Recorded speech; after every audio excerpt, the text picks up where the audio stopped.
And obviously at this pizza shop behind me, you've seen all different types of people, and I think it's beautiful. And even until this day, no other races did anything like that.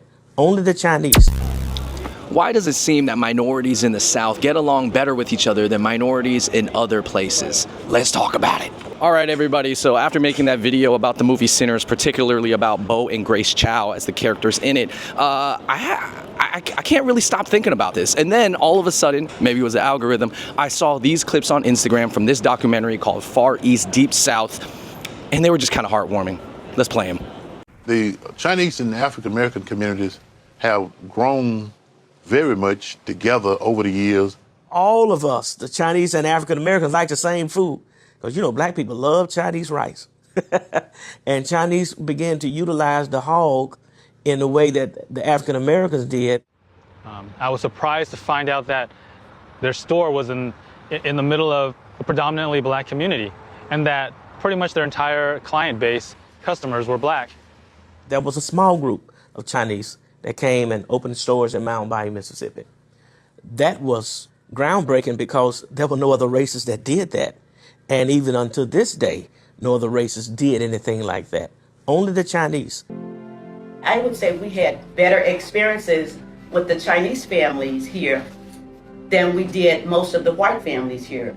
Growing up in Mississippi in the 40s and 50s, there were certain people we knew to just stay away from. The Chinese people mostly was people that made you feel welcome and at home, and we didn't have to be afraid to be around them. The blacks had a respect for the Chinese. The Chinese didn't make them feel as a second-class citizen.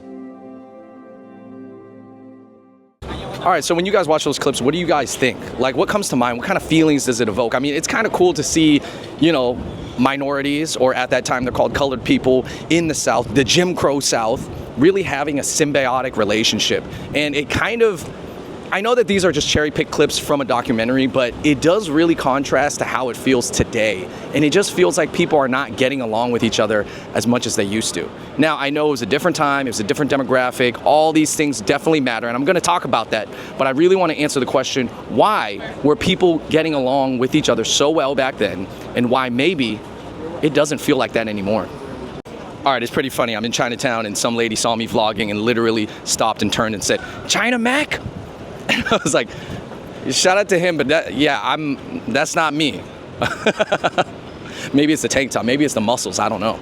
And what I mean by that things feel like they've changed a little bit, obviously I'm referring to essentially the social media videos that we've seen coming out the past 5-6 years of there seems to be a lot of like targeting and bullying of Asian people. There was a rise of it. I do think it peaked and subsided a little bit, but it's always still going to be kind of around. And it just seemed like when I was doing my research, there wasn't really any tension between the Chinese immigrants in the South in the 1930s and the black communities. They were actually really working together, and I'm gonna go through the reasons why they worked so well together, and then I'm gonna go through the reasons on why it feels different today. Hi, Kelly. Where you go? Are you going to Tada? Lulu? The first reason why it felt like there was such a symbiotic working relationship between the minorities in the South, particularly the Chinese immigrants and the black Americans during the Jim Crow era, was that there was a lot of shared struggles that built solidarity with each other. You know, back in the 1930s, both groups are being discriminated against. Obviously, black people are going through Jim Crow laws, but both people are pretty much like poor in that situation, and Chinese are coming in as laborers, and so they're just kind of figuring things out. The Chinese people, they open stores, black people need stores. Chinese also open stores for white people as well. So Chinese people are just kind of opening stores for everybody at that time. And at this time, they were both considered colored. Now, obviously, Chinese people were not considered black, but they were considered colored. Colored being like maybe that larger umbrella term. So they were still barred from certain things. I think another reason is that Chinese people just show up to work and serve. And this is kind of goes for Chinese people everywhere they go, whether it's the Caribbean, whether it's to Chinese people going to Southeast Asia like Vietnam, or Chinese people coming to America. They're just starting up a business and they're serving people in a different way. Like, it could be like a Chinese restaurant, it could be a laundromat, it could be anything. Chinese are just serving. They didn't really come to take over anything, or at least that's not how it seemed. Or at least, you know, maybe I think some people started reading it like that over in the West Coast when Chinese people were coming over, like, oh, Chinese people are taking over. But in the South, you didn't feel like Chinese people were taking over because there also wasn't that many. but they were just so useful. And another reason back then is that respect was just earned and not assumed. You know, I think nowadays it is true that we assume everybody should respect us or we feel entitled to certain things, but really back then you just had to do something for the community and you'd be respected by that community. It's kind of that simple. And the last reason I think that it worked out so well is that there was just a lot of tense, you know, it was a tense system, so it kept everybody on guard, meaning that because it was such a racist South, right, and whites were being very racist to black people back then, and there's Jim Crow laws which are very racist, it kind of keeps all the minorities on guard and on their best behavior. Like, no one's really trying to mess around. It's kind of like, I feel, and you guys might find this controversial or whatever, the first time I was in New Orleans and I was partying out on Bourbon Street, and there was all different types of people on Bourbon Street. There's the white collar bros with the Sperry topsiders with their sweaters wrapped around their necks. Okay, they're partying right shoulder to shoulder on the same street as like black people that look like they're totally from a different socioeconomic space. I don't know, I thought I was gonna get hit by that car for a second. But so what it felt like on Bourbon Street when I went was like everybody's together, but they're separate because there's kind of this air and this kind of like feeling that like, hey, we're all partying, but if you step out of line, the law is coming down on you heavy. So it kind of keeps everybody on guard. So it does allow everybody to kind of chill with each other, I guess, when there's a sense that basically if you step out of line, especially if you're a minority, the cuss is coming down on you. All right, so those were the reasons on why it felt like everything was working back then. Seems pretty logical, right? But why does it seem like things still work better nowadays in the South? And, you know, we got to talk about the modern day era because modern problems require modern solutions, or at least modern conversations. We can't always live in the past. So let me find my next spot. Maybe I'll grab a drink on the way. Anyways, let's see. Ooh, look at all these fruit stands. Yo, you know, there's actually a Spanish guy over at the fruit stand down there that speaks Cantonese. All right, everybody, I found my next spot that I'm going to talk about it at. Pizza Town here on Canal Street. I'm going to get a hot, fresh slice and try to talk about it in a crowded pizzeria. Let's see. All right, everybody, Pizza Town. They actually had a little bit of hot sauce here that I got to drizzle on. Of course, I got the DC. You got to go with the slice. Let's get into this real quick. I don't know what slice this is. It has jalapenos, spicy chicken. Definitely a fusion slice.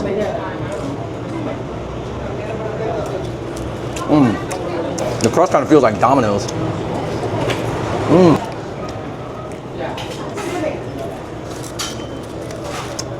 Plus the salt.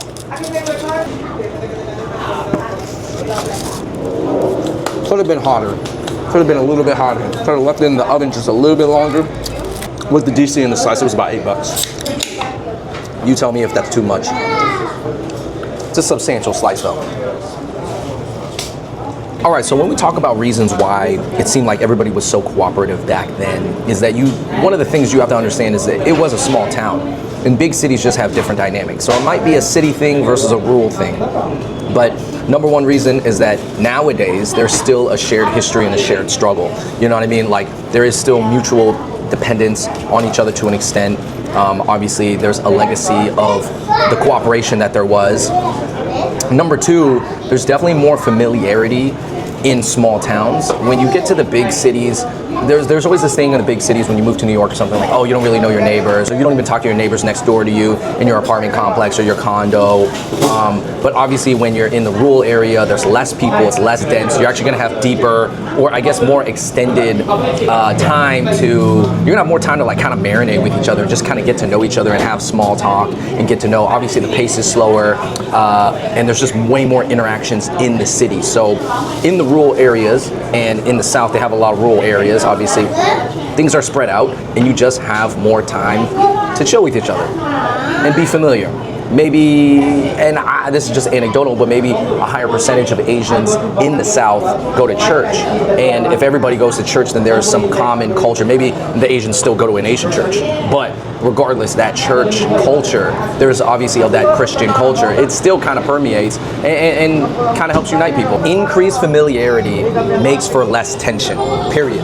there's a lot more cultural alignment and respect to norms, especially in the South. There is this thing called Southern hospitality, where if you show warmth, you're supposed to get warmth back. If you act right, you're supposed to be treated right, even if you're a little bit different. But if you do buy into the Southern culture, then you're more or less going to be treated at least nice right off the bat.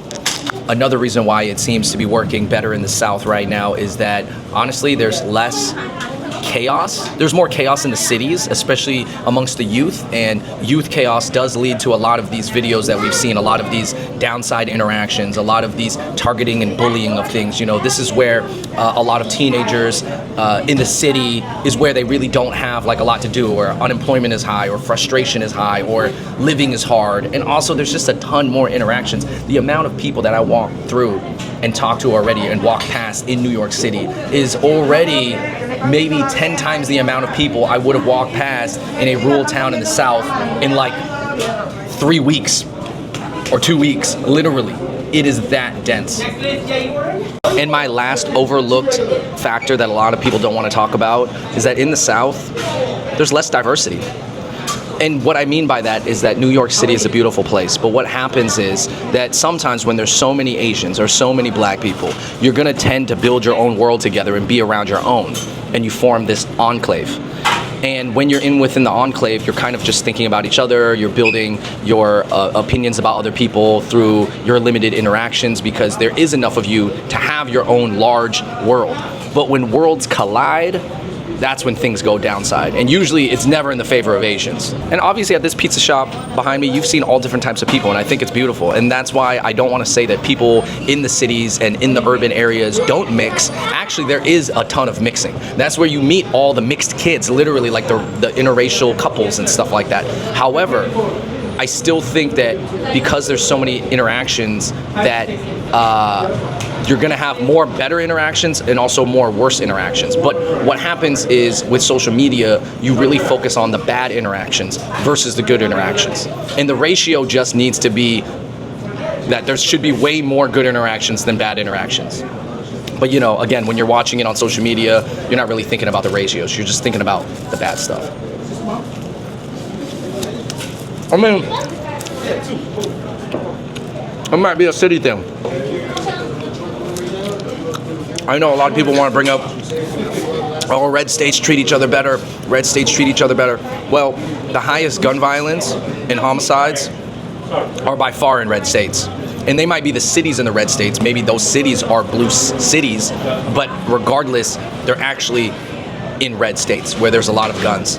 So basically when you have a lot of guns and you have a lot of interactions, you're gonna have a lot of gun violence. I think that's like a logical way to look at it. But anyways, I mean, I just think like in the city, you lose that constant familiarity and that mutual respect for each other, because you don't get the time to get to know each other because the interactions are so brief and transactional, you know, and especially if you kind of have your own worlds and your own hoods that you kind of operate amongst each other, then sometimes when certain individuals from those places, they interact, then it becomes a collision. And that's kind of what we're seeing. So do I have a solution to this? Well, I just think if we can build more respect for each other and feel like we need each other, then a lot of these feelings are gonna go away. But when you're not in that situation where you don't need each other for survival and you don't need to respect each other, then the people who are the easiest targets are gonna get bullied.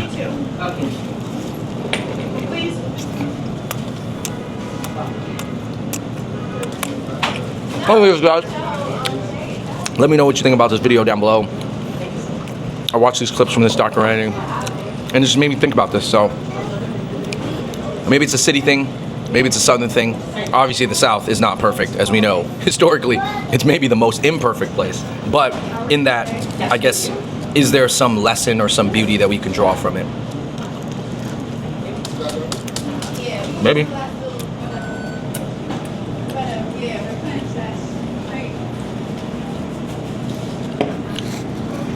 Until next time, I'm out. Peace. Bun me in my arm, bun me in my arm. I'm walking down the street with my bun me in my arm.